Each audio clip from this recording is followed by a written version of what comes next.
In today's video, we are reacting to the Keith Lee and Mr. Tenderism drama just got worse. And we just uploaded the video of the original situation and the uh you know what I mean. Basically, but yeah, pretty much long story short, the internet is in outrage of the fact that the Tenderism restaurant was not actually owned by this black man, but it was owned by a Hispanic man. Has the internet sitting in a frenzy. And I thought that was, I thought that was kind of unreasonable. Like, who really cares as long as the food's good? But apparently, it got even worse than that. So with that being said, let's go ahead and get into the video and see what the hell happened. The smokehouse drama has gotten worse. This new update is proven there's something very scandalous and shady going on behind the old man's back.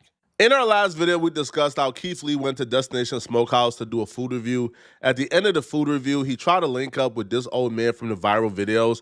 However, he couldn't meet up with the old man. Keith Lee documented himself going to the bank, pulling out a couple of $1,000s, then going back to the restaurant to give it to the old man, Walter.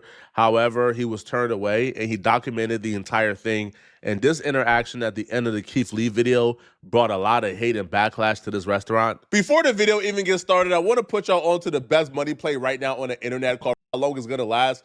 Scan my QR code or click the link in my description to download the app and get started. Wheat, cinnamon, a lot of spices and flavors. 8 out of 10. For me, the standout is absolutely the oxtail. But past the oxtail, the standout is unk. Not only, in my opinion, is it extremely hard to get people engaged like that, to show your true personality, to be yourself, no matter how fast things take off in the space. I don't think he intended for it to go the way it's going.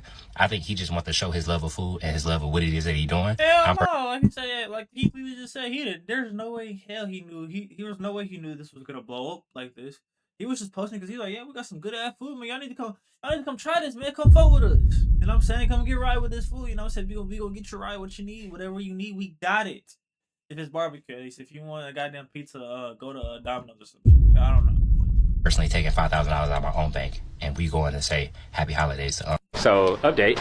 We could not get to Unc. Security said it was over with for the day. They said that he was filming something. I believe he was filming a podcast.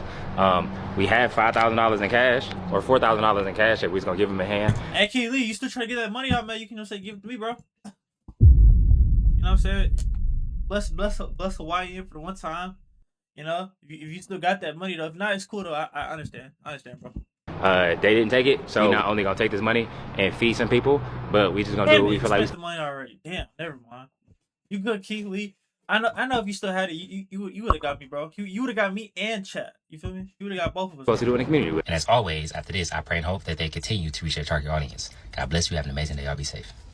Obviously, Keith Lee fans were upset that Keith Lee never got to meet the old man. They thought the restaurant was not hospitable to Keith Lee. So that was one set of the backlash. The other set of the backlash came from people who found out for the first time through this Keith Lee video this restaurant was not black-owned. That led to think pieces on social media. Finding out that Tenderism destination was not black-owned was not on my bingo card in 2025. Especially people that talk about, well, me, as somebody that talks about generational trauma and reparations. For everybody saying, I don't see the problem with it. The fact that this man was able to grow a business is exactly what slaves did in this country. We picked cotton, we made the US billions, and then they gave us our freedom, and now we're still fighting for reparations in 2025, while every other nationality that has ever been wronged in this country has pretty much received some type of reparation. In my original video, I completely dismissed what she was saying. I called it nonsense, hogwash. Like, like Jared Fogle isn't old ownership because Jared Fogle did a masterful commercial for Subway. Jay from State Farm isn't old ownership from State Farm. And I said that in my last video, bro. I'm like, you know what I'm saying? Like, what's wrong with having somebody be the face that isn't necessarily the owner? I mean, to the public, I understand it would make more sense that the person who owns the business is the face of it. But sometimes, they might just want to be in the back collecting the money. They might not want to be the face of the brand. Versus there might be somebody else that's a little bit more marketable because, you know what I'm saying, everybody loves Unc. Everybody. I haven't seen somebody who disliked them yet. So, again, I don't personally see an issue with it. But let me know in the comments if I'm tripping. When you do a successful commercial and become a face of a brand, you aren't really owed ownership of that particular brand. That was my mindset. Now, ever since I found out a little bit more, I found out that, the recipe that they're using and the ingredients is actually Walter's recipe for all the smokehouses. So Okay. That makes things different now. If y'all are, you know, say if I put y'all down on the recipe, yeah, no, him not get that. Yeah, I thought that's pretty reasonable. Cause it sounds like without Walter, who might not be busting as well as it is. I put y'all down on a recipe, you know what I'm saying? So y'all gotta, you know what I'm saying, cut me a good little check. if it's his recipe, I think ownership is deserved. They even came out and said they gave Walter ownership. But some more information has came out ever since, and I must say, man, I gotta stop jumping to conclusions because something very shady is going on here. I want to say I owe a humble apology to all the people in the comment section who I call lunatics and unemployed weirdos who was brave enough to say something that's going on here is making me uncomfortable. And my discernment is telling me that something is up. And I don't know what, but I just feel uncomfortable. I was wrong for saying y'all are crazy because the new information that has surfaced, y'all are 100% right to feel uneasy because I felt uneasy after learning this new information.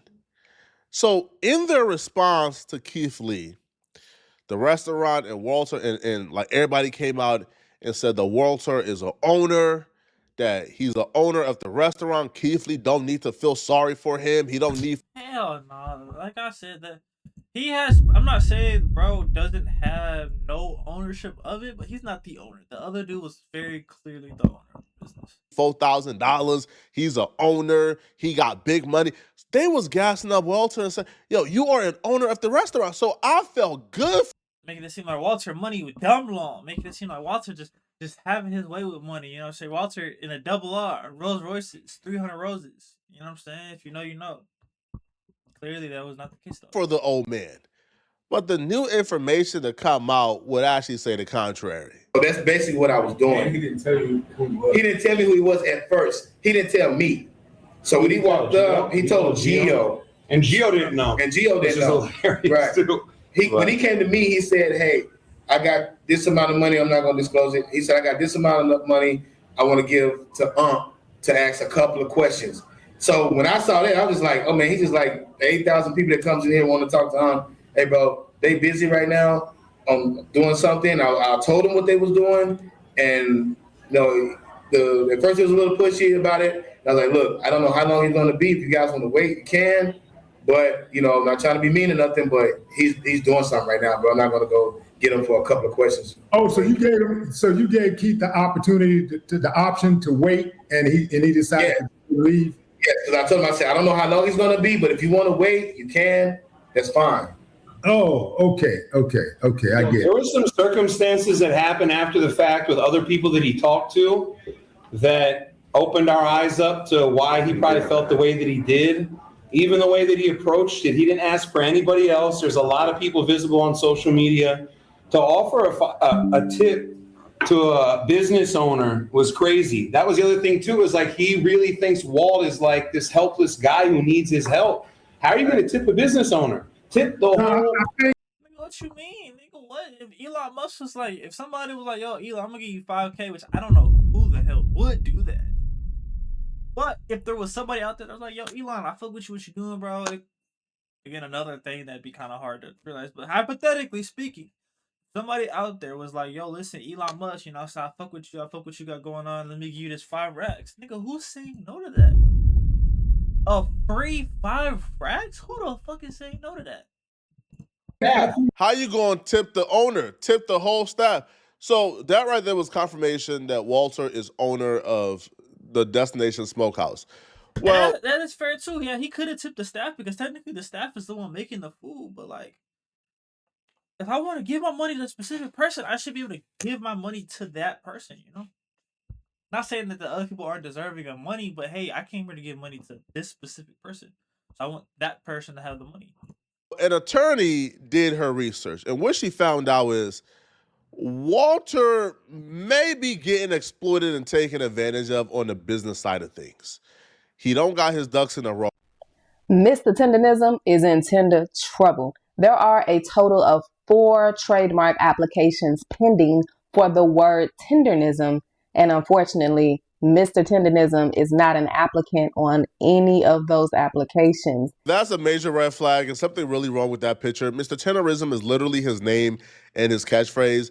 So if you don't have an application in to own a trademark, but people around you do, that's a major problem. That's like a major issue and a red flag that you should probably check. Because if people around you really love you, then they would help you apply. They won't be applying to own it for themselves. Now, I'm Attorney Candace. Let's talk about what we can do to help save Mr. Tenderism's brand so he doesn't end up like Ain't She Mama. Remember Ain't She Mama on the syrup? She never got credit. Now, just as a recap for people who may not know Mr. Tenderism, he got his fame here on TikTok after doing videos showing his barbecue falling right off the bone, and he would say the word Tenderism. All right, check it out. I'm telling y'all about tenderness. But I'm saying, do that look like? Now, social media has recently been in an uproar because the public has discovered Kenneth L. Harris has filed a trademark for the word tenderism. He's a black attorney. He has nothing to do with Walter. He has nothing to do with tenderism, yet he has a trademark out. Now, I don't know if he gave a statement or if people are just making this up, but what's going around is people are saying that he has stated that he filed the trademark so he could hold it for Walter, which I'm like, yeah, all right, buddy. Right? Like, come on, brother. Like, no, nigga. Like, nobody's that nice, bro. Like, yeah, totally, brother. You're definitely holding it for Walter. I like put that next to the bridge you're trying to sell us. All right. But yeah, he has nothing to do with Destination Smokehouse. He's just an independent attorney who filed for this trademark. And so the public is feeling like, hey, someone's trying to steal Mr. Tenderism's brand. Now, Mr. Harris did make a statement on TikTok basically saying he's a black man. He wasn't trying to steal tenderism, but he knew or he feared that other people would try to steal it. So he trademarked it first. He's an attorney. Mr. Kenneth Harris is an attorney. He trademarked it first. He's been trying to get in contact with Mr. Tenderism to transfer over ownership to him, but he's been unsuccessful. Now, the other thing is, when I did my little deep dive in legal research, Kenneth is not the only one who has filed a trademark. Now, Mr. Harris filed his trademark for the word tenderism in 2 different classes. He filed that as early as November 16th, 2025.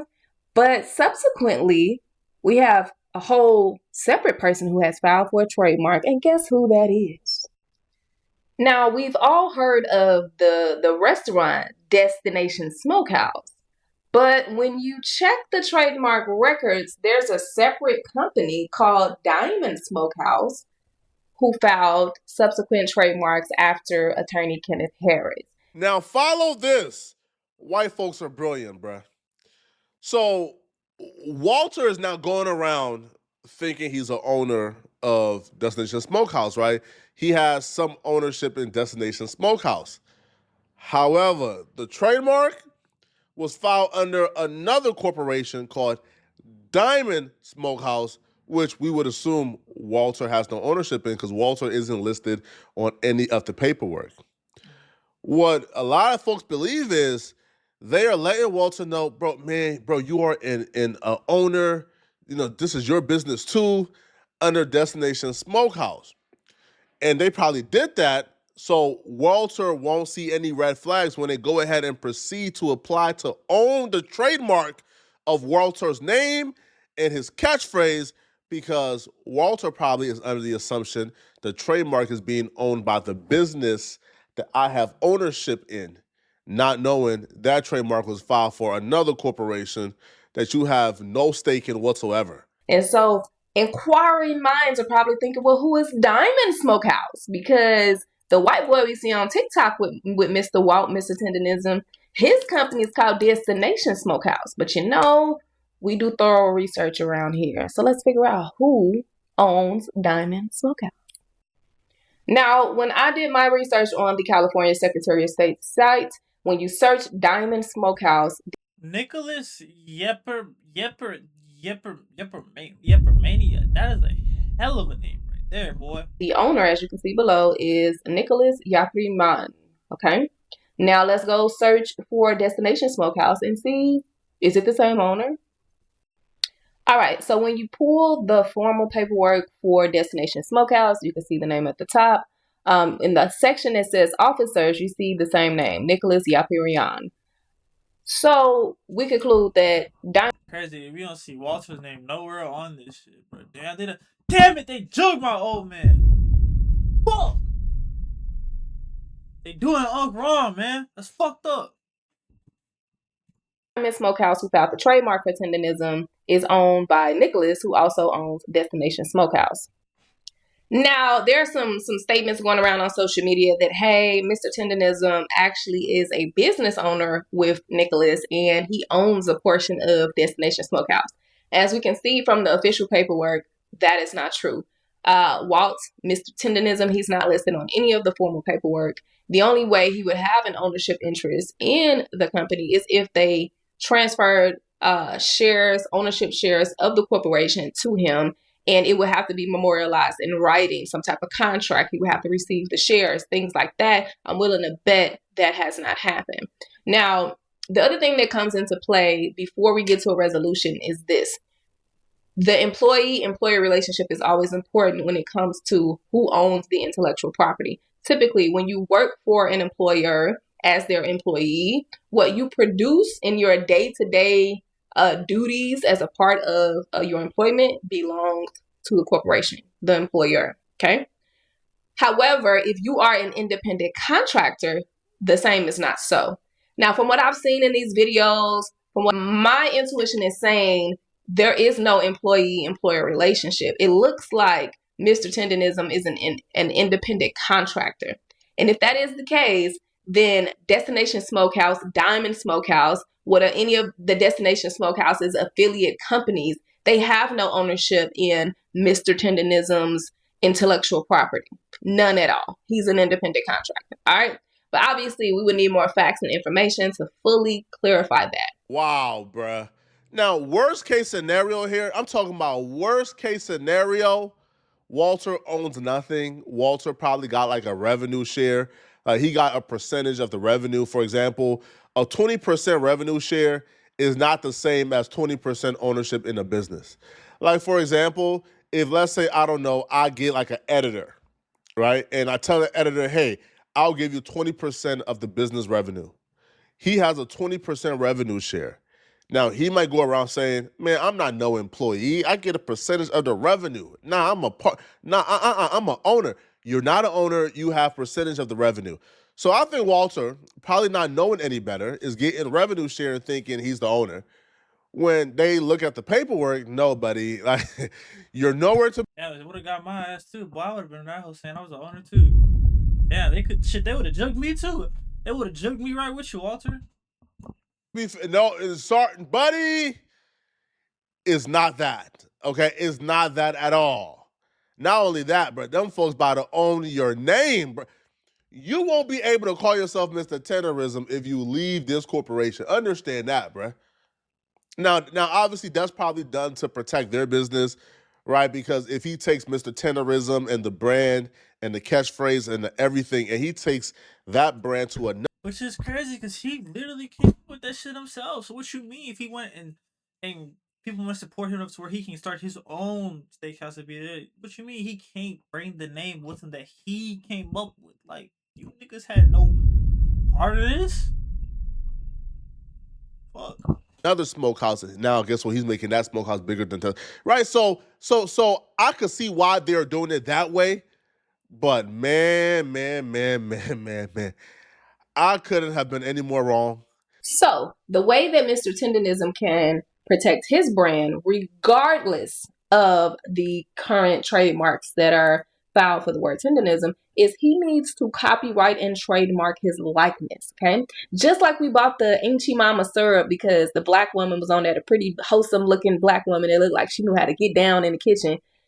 The same way we bought that syrup because of her likeness being on the bottle, Mr. Tenderism could have the same effect. The only difference is we want Mr. Tenderism to own it, okay? So the way he would protect his likeness and his image is to find his favorite photo of himself, something similar to this, where he got the hat on and everything and the mustache and all the things that we know him for, and copyright it, and trademark it, right?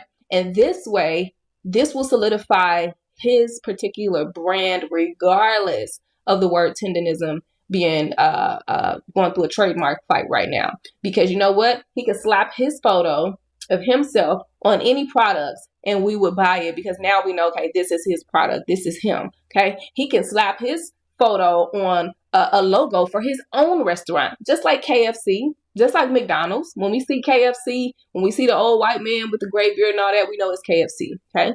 And he could do the same thing with his own restaurant. And that is how he would save his brand. Right now, where he's at, but you got a lot of business owners, a lot of venture capitalists. They are rubbing their hands like Birdman, looking for an opportunity to get in business with Mr. Tenderism and start his own restaurant. Like, yo, he won't have to spend a dime of his own money. Yo, my only issue in the last video was you're telling this man to leave people who's been loyal and good to him. Well, now that it's coming out, they may not have been as loyal or good to him as we thought. It might be time to shake, man. All right, let me know in the comment section. What do you guys think about? It might be time for Mr. Tenderism to go ahead and bounce him and create his own wave, you know. But even then, other business owners wanted to take him. It's like, why don't y'all like, I don't know, figure out your own method and do it your own way, you know? But yeah, with that being said, let me know your thoughts on this in the comment section below. Also, hit that like button and that subscribe button. We are on our way to 1K, and I believe we currently just hit 100K. So shout out to y'all. I appreciate y'all, man. But until next time, I'll catch y'all boys later, man. Peace.